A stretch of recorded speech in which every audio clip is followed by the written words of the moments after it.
Today we're talking about the brand new Sigma 100 to 400 millimeter f5 to f6.3 DGDN for Fuji X mount.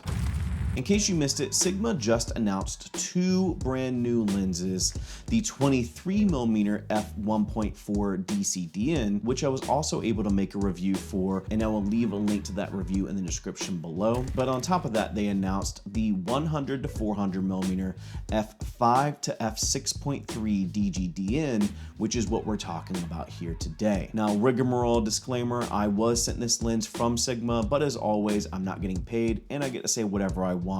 And so we're gonna go ahead and dive in talking about what I think about this lens, starting first with the overall image performance of this lens. Now, I'll start off by saying this is going to be a full frame lens that is available for Fuji X mount. So you will see more of a field of view of 150 millimeters to 600 millimeters, which is fantastic if you are looking for a telephoto lens with a really good zoom range. But on top of that, while f5 to 6.3 doesn't sound super fast, because of the lens compression, you are going to get some shallow depth of field and subject isolation, even with an aperture of f5 to 6.3. Something else that's really nice about the image is this lens is stabilized. And so while you're shooting at anywhere between 150 and 600 millimeters, the lens is going to try to help you get that footage a little bit more stable. It does also offer really good and fast autofocus, as well as a nice, clean, more modern, sharp image. And so overall, I'm really happy with the image performance that this lens does produce.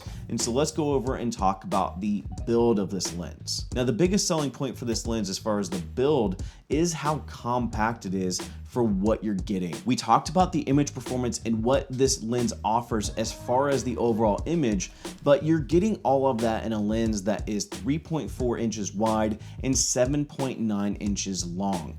And on top of that is only 40 ounces. Just like most Sigma zoom lenses, you are gonna get a plethora of switches. You're gonna get an autofocus lock switch. You are gonna get a focus limiter switch, which is really nice to help the autofocus performance and the overall speed of the autofocus. You're gonna get an autofocus function button on the lens, and you're also gonna get an optical stabilization switch on the lens as well. And then lastly, as far as switches, you are gonna get a locking switch so that the barrel doesn't extend when you don't want it to. Now, talking about the barrel, you do have the ability to either use a zoom ring or simply push and pull the barrel, depending on your preference of what way you would like to zoom in or zoom out. And so that's a really nice feature. Now, true to its compact size, the lens does come with a 67mm filter thread, and it does have a dust and splash resistant mount. Now, as far as overall build, I really love the compact size and love how sturdy this lens is. And so let's get into my final thoughts and who would I recommend this lens to, or who is this lens for? As far as my overall thoughts, I really love how compact, lightweight,